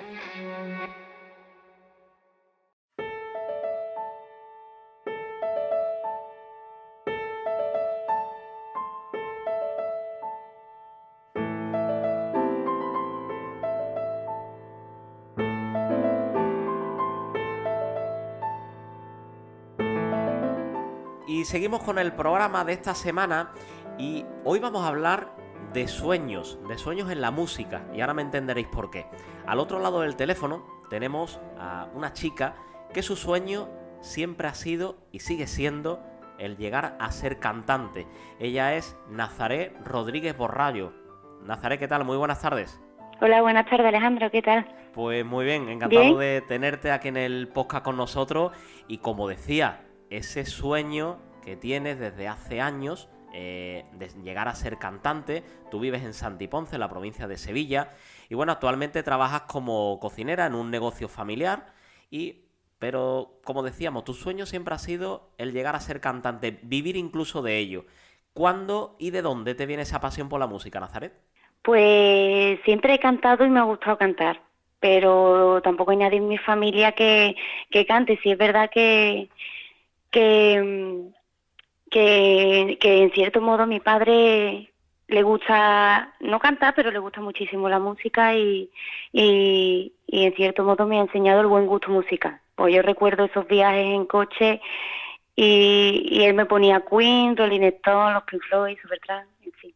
Y bueno, como ponías una vez en Instagram, en tus redes sociales, ponía, si puedes soñarlo, puedes lograrlo. Y empiezas a hacerlo realidad en eventos donde podemos verte, en bodas, en romería, incluso en festivales de flamenco, que estuviste Sí, hace poco, donde el público, por lo sí. que llega y por lo que te escriben por redes sociales, quedan boquiabiertos. ¿Qué sientes al ponerte encima de un escenario y hacer lo que más te gusta, Nazaret?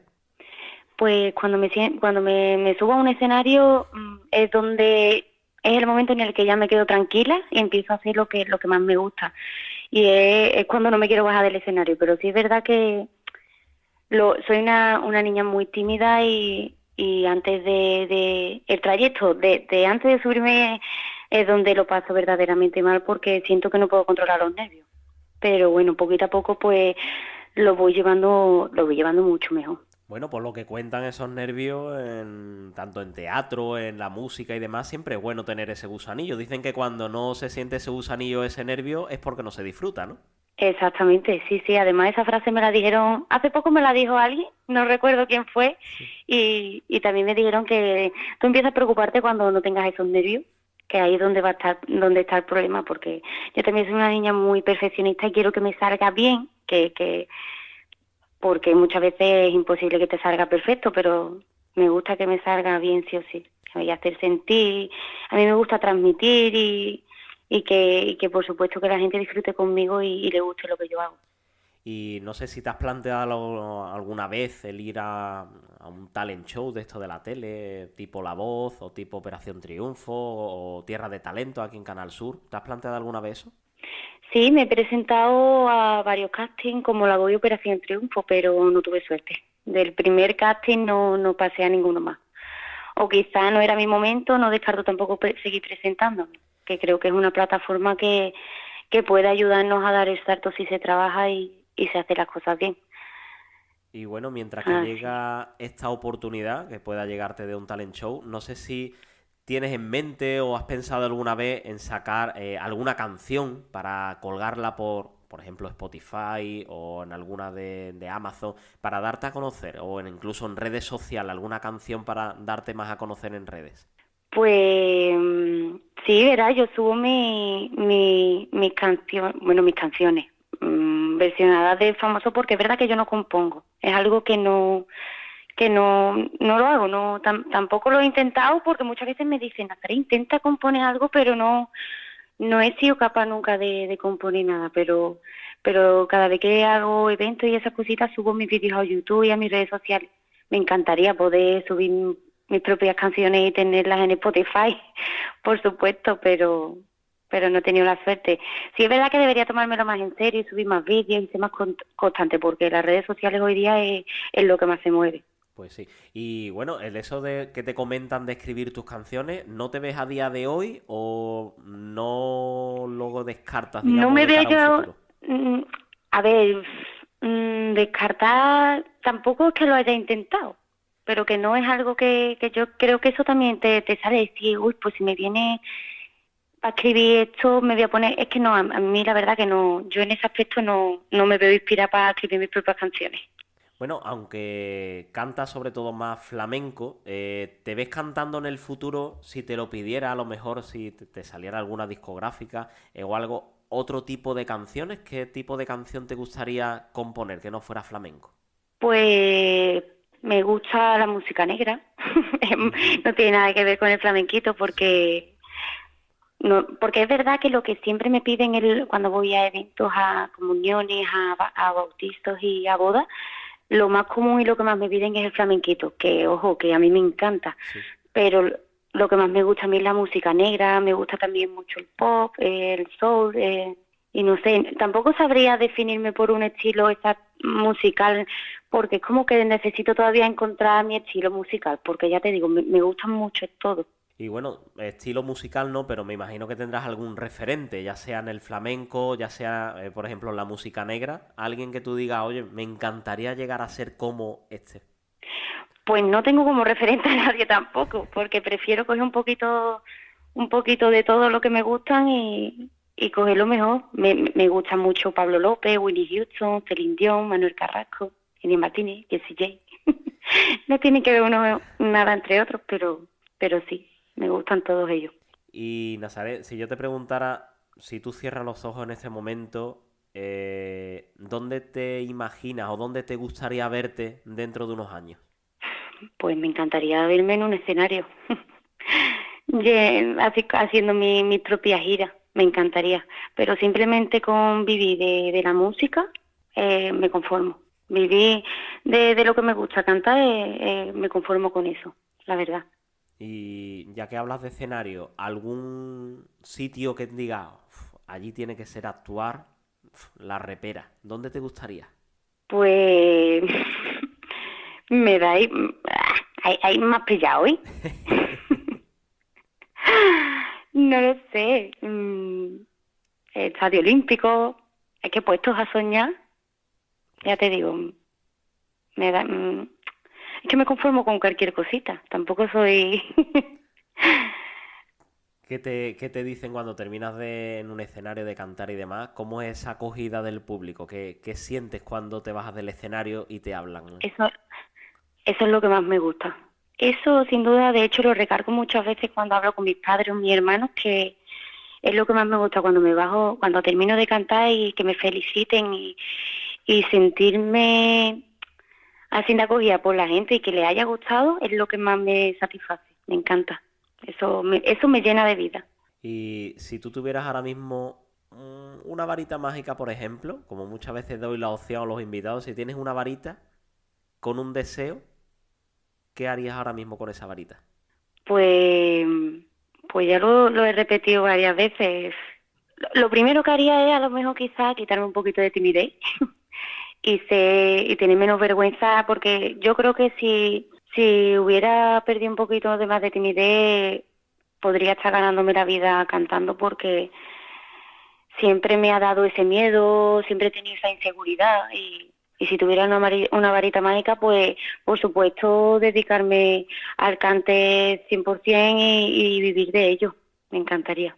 Pues llevo muchos años ya metida en un negocio familiar, en un bar y es como que necesito salir de ahí porque quiero, no porque esté mal, sino porque quiero dedicarme a lo que me gusta, que si quieres puedes soñarlo y yo quiero, por supuesto. Pues yo tengo una varita mágica y te la voy a dejar porque nunca lo hemos hecho aquí en el podcast, ¿verdad? Que después de 24 programas que llevamos con nunca lo hemos hecho.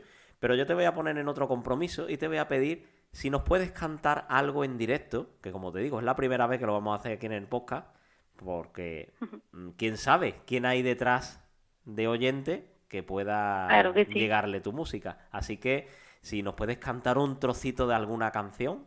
Claro que sí.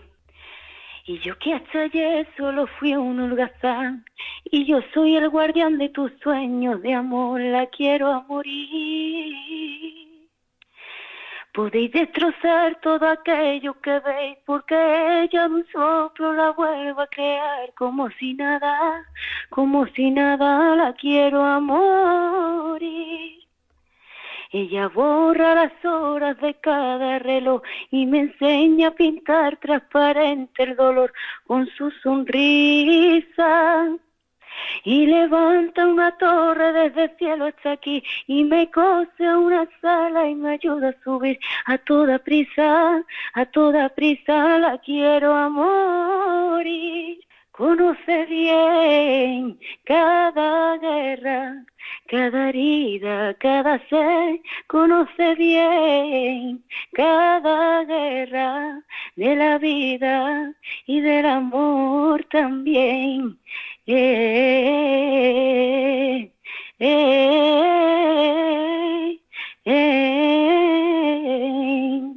ahí quedaría. Pues precioso lo que nos has cantado, y ahora te doy la otra opción. Para todo el que te haya escuchado y quiera contar contigo, pues eso, en algún evento, en una boda o en cualquier otro espectáculo que quieran contratarte, ¿dónde te pueden encontrar? Pues podéis encontrarme en mi Instagram, @Nazaret terminado en THRB7, o en mi número de teléfono 645 23 72 29. Perfecto, pues anotado queda, también le ha llegado a todos nuestros oyentes.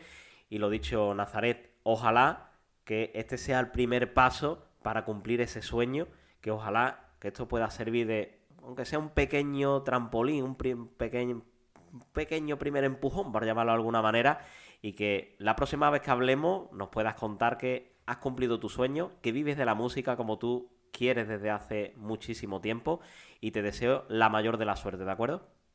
Muchas gracias, Alejandro. Gracias a ti también por querer contar conmigo y estoy muy agradecida. Muchas gracias. Nada, las gracias a ti, ha sido un placer y un abrazo muy fuerte, Nazaret. Un abrazo. La cultura y sus locuras, con Alejandro Domínguez.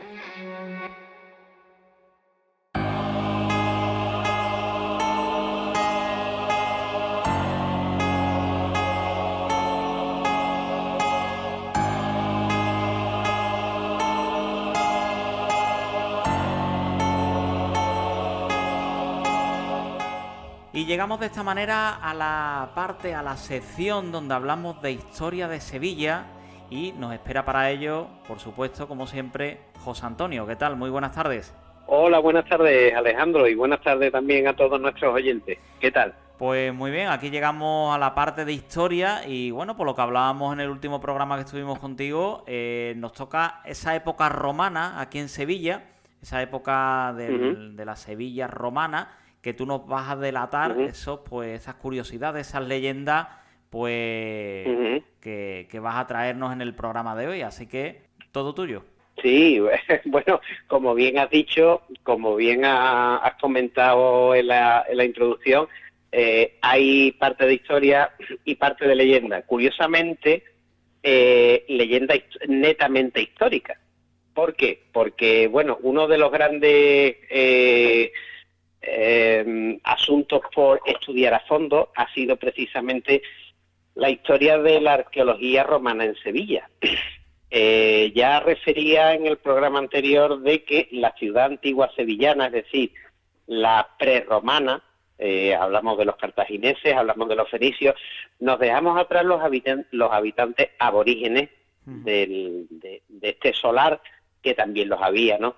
Lo que ocurre es que casi siempre se les deja, o sea, se comenta poco porque el estadio evolutivo en el que estaban, pues era inferior precisamente al de sus colonizadores, ¿no? Y esto no tiene que ser necesariamente un elemento negativo, pero sí es cierto que, bueno, que los que traen los avances en metalurgia, agricultura, nuevas técnicas, pues son los fenicios. Después con los cartagineses, pues ya esto se convierte en un emporio comercial. La guerra con Roma, y en eso nos quedamos. Y como refería, pues evidentemente siempre ha sido un gran hándicap, entre otras cosas porque la ciudad en época romana, cuando hablamos de época romana estamos hablando pues desde el siglo II antes de Cristo hasta el siglo III, IV después de Cristo. La ciudad pues se reduce a un ámbito restringido aparte, y ya no digo al casco antiguo en su totalidad, sino aparte del casco antiguo. ¿Por qué? Porque la ciudad de Sevilla, esto es algo lógico, lo que pasa es que se nos tiene que meter en la cabeza, ha evolucionado conforme ha evolucionado el río Guadalquivir. Y recordamos que la última gran obra, gran modificación que se culmina sobre el río Guadalquivir, para que ya no tengamos que pasar miedo en épocas de grandes lluvias, que por cierto ojalá lleguen pronto, es en el contexto de la exposición del 92, ¿no? De la Expo Universal del 92. O sea que fíjate desde dónde partimos y hasta dónde llegamos, ¿no? Y el río pues nos ha traído grandes bienes y también nos ha traído evidentemente a lo largo de la historia grandes desdichas, ¿no? Pero como digo, estaba circunscrito ese perímetro de la ciudad romana aparte del centro. Entonces tendríamos que marcar unos límites. Hablaríamos de la ciudad republicana antes de Augusto y después de la ciudad imperial, que es en tiempos de Augusto. Cuando hablamos de tiempos de Augusto, estamos hablando ya del siglo I después de Cristo. Como un límite estaría la zona del patio, el entorno de la catedral y el patio de banderas, y por otro lado estaríamos marcando otro límite en la esquina de la Cuesta del Rosario hacia la Plaza de la Pescadería. Y ya por ahí la ciudad se expandería un tanto hacia el este, en el entorno, llegaría hasta el entorno del Antiquarium de la Encarnación, que es una excavación además magnífica, que bueno, se conservó gracias a que ahí se ha hecho, muchos sevillanos critican las setas, ¿no? Las setas, aquello, tal, pero bueno, antes de las setas no había nada. Yo llego a salir por el centro por la noche y aparcar el coche allí en un solar lleno de jaramagos, ¿no? Aquello estaba totalmente abandonado. Y la verdad que, bueno, fue bastante acertada la propuesta porque, aparte de hacer un monumento, ¿no? Una innovación que además de hecho tuvo y tiene aún gran resonancia en Europa y más allá, pues se puso en valor el yacimiento arqueológico de grandísima importancia que se escondía bajo el subsuelo. ¿A qué cota se encontraron los restos romanos? Pues aproximadamente en torno a unos 5 metros, 6 metros desde el nivel del suelo que nosotros pisamos habitualmente. Uno de los grandes problemas arqueológicos que tiene Sevilla, lo tienen también otras ciudades, es que Sevilla es un telos urbano, como dicen los arqueólogos, y un telos urbano no es ni más ni menos que una superposición de estratos. ¿Dónde encontramos la diferencia? Pues voy a poner un ejemplo, Itálica. Itálica está a nivel de suelo, ¿verdad? Cuando nosotros entramos por la puerta triunfal del anfiteatro y recorremos las calles de la ciudad, estamos a nivel de suelo. Hubo que excavar, pero hubo que excavar poco. Pero, sin embargo, en la ciudad de Sevilla es totalmente distinto. Hay que excavar 5 metros para llegar al nivel romano. Y en la Encarnación hubo suerte y no se llegó a alcanzar la capa freática. Pero en algunas zonas de la ciudad donde se han realizado excavaciones y no ha aparecido nada, estoy hablando de la calle Cuna, estoy hablando de Sagasta, donde se decía, como comenté en un principio, que durante muchísimo tiempo, y hablo a partir de los años 50, finales de los 40, principios de los 50, que es cuando se empieza a escribir parte de la historia de la ciudad antigua de Sevilla, había arqueólogos de salón, es decir, ellos tiraban de crónicas antiguas y de documentos de finales del siglo XIX, en los que decían: en la obra de la torre de la iglesia de San Martín aparecieron unos restos, probablemente romanos. Y dice: uy, en San Martín, la torre, unos restos de envergadura, una puerta. En el entorno de tal sitio han aparecido unos muros que parecen ser romanos, pero claro, el que lo estaba describiendo, el arqueólogo de los años 40, de los años 50, no los había visto, no había excavado. Claro. Entonces quiero decir con esto que se hace durante muchísimos años alusión a un urbanismo romano que es totalmente inventado. Se sitúa el foro en la plaza de la Alfalfa. En la plaza de la Alfalfa se ha excavado y no ha aparecido ningún foro. Y más, un dato muy curioso, y es muy poco probable, ya con las excavaciones realizadas, ¿no? Cuando hablo de excavaciones estoy hablando, pues, excavaciones ya realizadas en el siglo XXI. Del 2000 hacia adelante, en el entorno de la Plaza de la Pescadería, que además de hecho se encontró, aparte de la cisterna romana que hay allí, que es un depósito donde se recogen aguas y se distribuyen, estaba en la zona, en una de las zonas más altas del casco antiguo, que es el entorno, referí en el programa anterior, de la Plaza de la Plaza de la Pescadería, calle San Isidoro, la llamada Cota 14, aparecieron restos de un enterramiento romano en la Plaza de la Pescadería. ¿Qué quiere decir esto? Los romanos no enterraban dentro de las ciudades. Es decir, las necrópolis romanas están precisamente en las vías de entrada a la ciudad, en los caminos de entrada a la ciudad. Y las tumbas son embellecidas precisamente para aquellos viajeros que salen de la ciudad y llegan a la ciudad, pues vean estos monumentos, ¿no? Estos restos funerarios. Con lo cual es una zona que quedaba fuera, ojo, que quedaba fuera del perímetro en época republicana, después en época imperial, como digo, a la vez que evoluciona la orografía del río y la orografía de la ciudad, pues la ciudad se amplía. Y la muralla, de hecho, el año pasado, en torno al mes de noviembre, vino un artículo en la prensa que, contaba que habían aparecido en unas obras que está realizando una empresa hotelera frente al Ayuntamiento de Sevilla, frente al arquillo del Ayuntamiento, en la Plaza de San Francisco. Cuando estaban realizando el sótano, pues aparecieron restos de la muralla romana. ¿Y por qué saben que es la muralla romana? Porque los romanos en la metodología constructiva de la muralla emplean una técnica muy esencial. Bueno, crean el opus cementitium, que es una argamasa romana, que es una mezcla de cal, arena y canto rodado, y eso como parte intermedia, y a un lado y a otro colocan sillares. Es decir, la parte de relleno es argamasa, es ese opus cementitium romano, y después a un lado y a otro, como digo, y esta muralla correspondía exactamente con este sistema de construcción, con esta metodología constructiva. Quiere decir que la muralla en época romana, en su época de máximo apogeo, estamos hablando ya del siglo III, llegaba hasta allí. Probablemente siguiera toda la calle Sierpes, que por la calle Sierpes, además, de hecho, pasaba el río. Entonces sabe, ¿no?, la leyenda de la Sierpe, ¿no?, que estaba en uno del antiguo alcantarillado de la ciudad. Bueno, ya lo tocaremos cuando llegue su momento, no me quiero tampoco desviar mucho. Y llegaría hasta la Campana y giraría a la derecha hacia Villasís. Sin embargo, la zona esa de calle Sagasta, calle Cuna, Plaza del Salvador inclusive, sería una zona un tanto baldía. Es una zona que quizás se vaya poblando conforme vayan pasando los años y los siglos en época romana. Y después es importante la zona que apareció, o sea, las excavaciones que realizaron en el entorno del patio de bandera, parte del patio de bandera, que, bueno, tiene que integrarlo el Alcázar en su visita.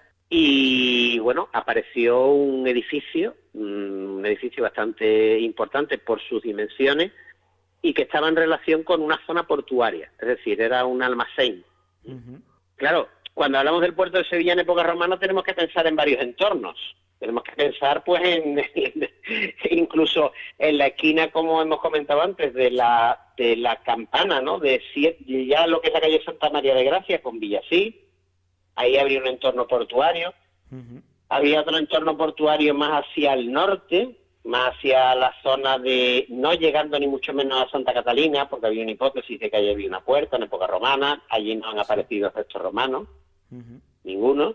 Y después en el entorno, o sea, como digo, hacia el entorno este, pero no se sabe exactamente dónde. Y después, por supuesto, pues también hacia una de los vértices del entorno de la Puerta de Jerez. Ahí también había otra zona también de puerto. Y José Antonio, te iba a preguntar, la semana pasada nos hablaste de un personaje más relacionado por eso, con la época fenicia, los cartagineses, como fue Hércules, y nos hablabas antes al principio de Julio César. ¿Qué puedes contarnos de alguna relación con Sevilla en esa época? Pues la relación que en base a la leyenda, bueno, más que a la leyenda, a las etimologías de San Isidoro.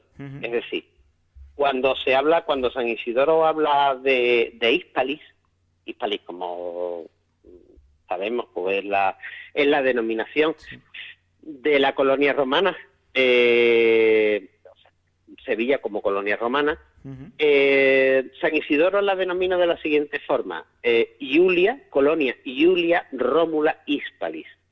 Claro, ese nomen, o ese connomen, perdón, de Julia, pues San Isidoro se lo saca literalmente del bolsillo. Es decir, no sabemos cómo lo introdujo en la denominación completa, ni en base a qué motivo. Claro, pensamos que probablemente fuera por buscar una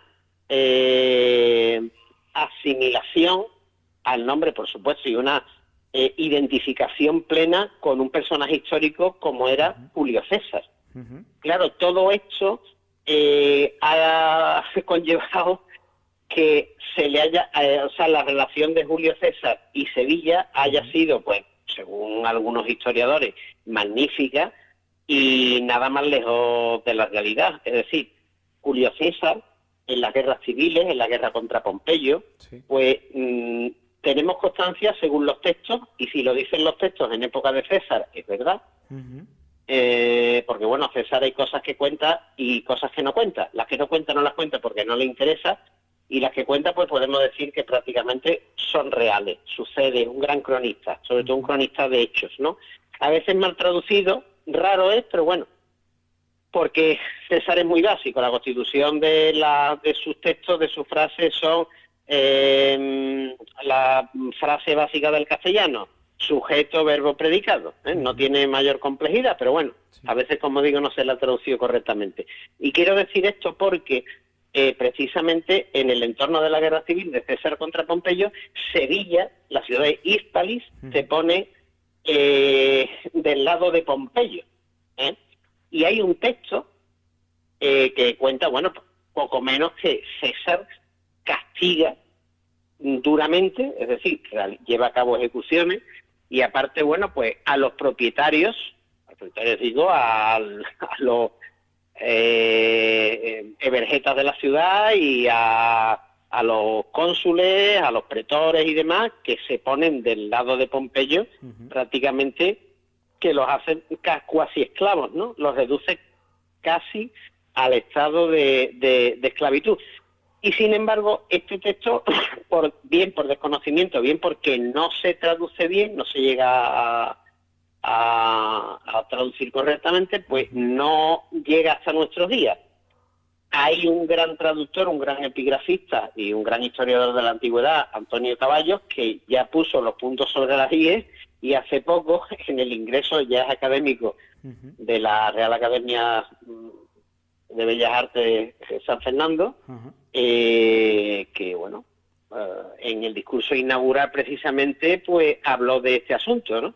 Y además, de hecho, él lo resumía de una forma muy básica, que además, de hecho, los coleccionistas de monedas romanas y los no coleccionistas, pues gracias a la fotografía y a la difusión podemos verlo. Las monedas, los dupondios que se emiten en época no ya en sí en época de César, sino posteriores, de la ciudad, que Sevilla tenía una ceca, un lugar en el que se acuña moneda. La ciudad no tiene la denominación de Iulia, sí de Rómula, es decir, colonia Rómula, Augusta, con lo cual lo de Iulia es una invención de San Isidoro, al igual que también San Isidoro. Otra cosa que se inventa es lo de que, bueno, de que la denominación de Hispalis no es ni más ni menos que una derivación del término hispal, ¿no? De que Sevilla era una ciudad de palacitos, una ciudad, claro, él hablaba de la antigüedad, ¿no? En la época de Hércules, una ciudad que está fundada sobre palos, un poblado de palacitos, ¿no? Al modo al que está construida Venecia, pero bueno, salvando la diferencia, las distancias, ¿no? Y claro, esto se ha repetido y de hecho se sigue repitiendo. Hoy no os extrañéis comprar un libro sobre historia de Sevilla que haga alusión a esto, y se siguen haciendo camisetas y se siguen mencionando textos como que Sevilla es la colonia Iulia Rómula. No, es Rómula pero no es Iulia, Y en eso estamos, ¿no? En eso estamos. ¿Cuántas veces estuvo Julio César en Sevilla? Pues podemos decir que con total seguridad una. Una al menos estuvo. Dos ya no lo sabemos, pero una sí estuvo. Y después, pues la iconografía de la ciudad, pues lo que hace es retomar precisamente esos orígenes antiguos. Creo que lo comentábamos en el programa del otro día. Si nos vamos a la fachada de la casa consistorial del Ayuntamiento de Sevilla, que da a la Plaza de San Francisco, pues bueno, César está representado allí, Julio César también lo están en la Alameda. Lo que ocurre es que, bueno, las estatuas que coronan las columnas de la Alameda son del siglo, si mal no recuerdo, del XVI, de Diego Pesquera. Estamos hablando del 500. Es decir, ¿qué época? La época de los Austrias. Carlos V, de hecho, se hacía nombrar, bueno, Carlos V era emperador, ¿no? Pues que no otra cosa mejor que retomar nuestros orígenes del pasado, los orígenes precisamente imperiales, ¿no? Nuestra línea con, en fin, los personajes más importantes de la antigüedad, ¿no? Que era Hércules y César. Bueno, pues allí están. Y es lo que se pretende con eso, ¿no? Todo tiene al final no son gratuitos, es decir, todo se hace por una serie de motivos, ¿no? Pues sí. Pues José Antonio, hemos aprendido muchísimo de esa Sevilla romana. La verdad que yo estaba aquí boca abierta escuchándote porque, vamos, has dado datos que ni por la cabeza se me pasaban, no tenía ni idea, y la verdad que hemos aprendido muchísimo de esa época romana aquí en Sevilla. Y bueno, como me has comentado antes... Y otra cosa, sí, y antes de que finalice el programa, que se me olvidaba, para que seamos conscientes de ello, hace poco tiempo era tan solo una hipótesis, ya podemos hablar de realidad cuando llegan los musulmanes, cuando llega el mundo islámico. Los musulmanes, nosotros, se dice, del cochino se aprovecha todo. Bueno, sí, cierto es, pero es que los musulmanes de los elementos constructivos y arquitectónicos anteriores lo aprovechaban todo. ¿Qué vengo a decir con esto? Pues que la muralla romana de Sevilla, el por qué no aparece en grandes tramos es porque los musulmanes la desmontan. Desmontan los sillares de piedra calcarenita, del Alcor, de Carmona, de Mairenas del Alcor y de Carmona. ¿Y dónde se la llevan? Pues se la llevan a la muralla del Alcázar. Quiero decir con esto que parte de la muralla del Alcázar es parte de la primitiva romana, es parte de la primitiva muralla romana de Sevilla, pues sí, parte sí. Así que cuando pasen los demás por el entorno de la Plaza del Triunfo, ¿verdad? Sí. Y miran hacia esos testeros, recuerden que fueron transportados en su día por los musulmanes y los llevaron allí. Pues dato también muy interesante y con el que nos quedamos. Y como bien decía, que me comentabas antes fuera de micro, para el próximo programa que hablemos de historia de Sevilla, nos contarás también leyenda, historia de la Santa, de Santa Justa y Rufina. Lo intentaremos. Así que hay mucho que contar, de la Santa hay mucho que contar. Pues nada, estaremos pendientes, estaremos impacientes también por hablar de nuevo contigo aquí en el podcast. Y José Antonio, darte de nuevo las gracias y un abrazo muy fuerte, ¿vale? Gracias a ti y a los oyentes, un abrazo.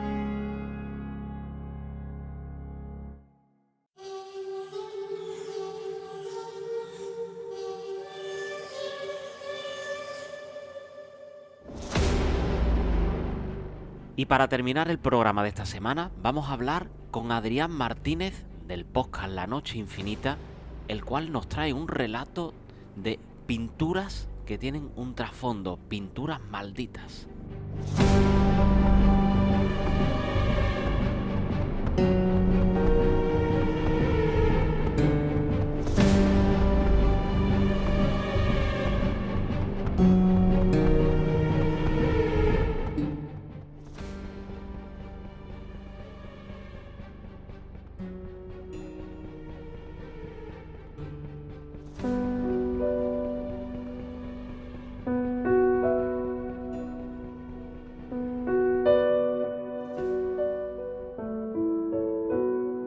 Hola, ¿qué tal, queridos amigos de la cultura y sus locuras? Soy Adrián Martínez y de nuevo nos encontramos en estas ondas para hablar, como no, de misterios.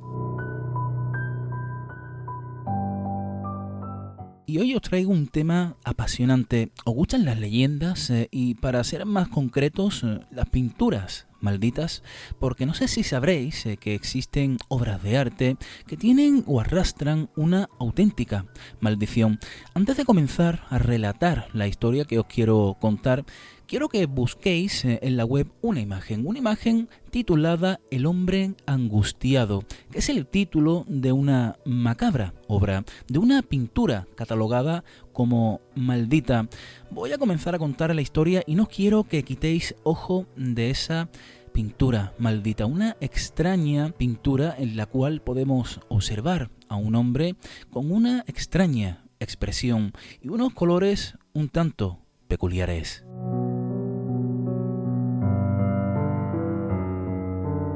¿Y cómo llegó a sus manos esta obra, a las manos de su actual propietario, Sim Robinson? Pues resulta que la pintura como tal la tenía conservada su abuela desde hacía muchísimos años. Incluso Sim Robinson, cuando era pequeño, visitaba la casa de su abuela y siempre veía en un recóndito lugar de la casa que ella la tenía conservada. Y resulta que ella le contó la historia, que fue un regalo que cierto día alguien le hizo. Y le contaron que el artista que dibujó esta obra, pues utilizó, fijaos, su propia sangre mezclada con aceite. Muchos hablan que se trata de un autorretrato del propio artista. La abuela, claro, no tenía en buena consideración esta obra, le daba mal rollo, como solemos decir, así que la tenía guardada a buen recaudo. Claro, pero Sim Robinson siempre sintió, mucha curiosidad por conocer lo que había detrás de esa obra, y no en pocas ocasiones él acudía a esa zona de la casa donde su abuela escondía aquella pintura maldita. Pasaron los años, Sim Robinson creció y la abuela, pues tras fallecer, le dejó en herencia la casa a su nieto. Él lo primero que hizo fue acudir a ese rincón de la casa y hacerse con esa obra, la cual se la llevó a su casa y la colocó en el cuarto de invitados, en ese lugar donde, pasaba algunas horas durante el día, pero a raíz de colocar aquella pintura en ese lugar, comenzaron a ocurrir hechos extraños.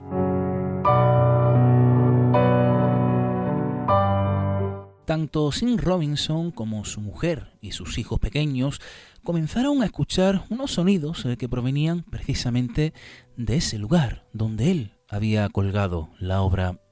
Ruidos de procedencia desconocida, también unos arañazos sobre una tela en mitad de la madrugada. Es curioso porque, claro, también algunos miembros de la familia dijeron haber presenciado como una extraña sombra deambular por los pasillos que se introducía, como no, en aquella habitación. Cierta noche, la mujer de Sim Robinson le dijo que se iba para la cama. Estaban ambos en el salón y le dijo que si se iba con él. Él le dijo que no, que se iba a quedar un rato viendo la televisión. Así que ella encaminó el pasillo y se dirigió a su habitación. Ya cuando se encontraba en ese duermevela, ella sintió unos pasos a sus espaldas, precisamente en la misma habitación, en uno de los laterales de la cama. Ella pensó en un primer momento de que se trataría de su marido, que ya se iba a acostar, pero cuando giró su cabeza, observó a una figura negra en mitad de la noche que la observaba precisamente en el lateral de la cama.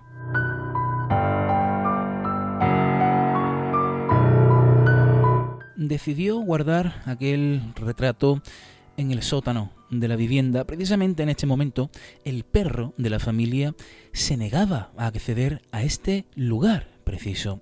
Desde que el cuadro se metió en un departamento concreto de ese lugar, algo arrastraría ese cuadro. Hemos comentado que podría tratarse de un autorretrato del propio artista, de procedencia, repito, desconocida, y que utilizó, si os fijáis en esa imagen, su propia sangre mezclada con aceite. Esto es lo que cuenta la leyenda, pero es curioso porque, claro, Robinson la mantuvo a buen recaudo, pero al mismo tiempo él realizó algunos experimentos. Concretamente, se llevó aquella obra al castillo de Chillingham, en Reino Unido, allá por mayo de 2013. Allí se reunió con un grupo de expertos en el ámbito de lo paranormal, y allí reunidos, con la luz apagada, con el Night Shock, unas grabaciones que se pueden presenciar, se pueden ver en YouTube, descendió la temperatura bruscamente y una figura oscura, negra, apareció en aquel lugar. Extraños golpes, incluso un armario cayó al suelo. Sensaciones extrañas que vivieron con esa obra en un lugar encantado, por supuesto. Ahí se mezclaban diferentes energías, ¿no? La que había en ese lugar y la maldición o la entidad que arrastraba esta misma obra. Robinson, como he dicho, mantiene a día de hoy esa obra a buen recaudo, al resguardo de su familia, ¿no? A la espera de conocer la identidad del artista, del macabro artista que la creó, que por cierto, después de crear la obra, cuentan que se quitó la vida, que se suicidó. ¿Es posible que el alma de una persona se pueda quedar encerrada en una obra? En este caso, en una pintura. No lo sabemos, pero son las historias que se cuentan sobre muchas obras de arte. En este caso, El hombre angustiado. Ha sido un placer y volveremos, por supuesto, por estos lares, por la cultura y sus locuras, hablando de otro tipo de obras y otros misterios. Ha sido un placer y les ha hablado Adrián Martínez.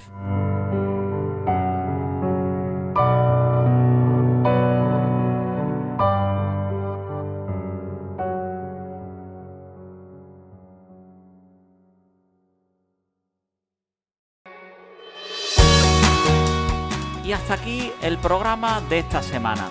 Dar las gracias a todos nuestros colaboradores, a nuestros entrevistados, por supuesto, a todos los que estáis ahí semana tras semana escuchando este podcast. También a 50 Sound, por cedernos todas las músicas de cada una de las secciones del programa.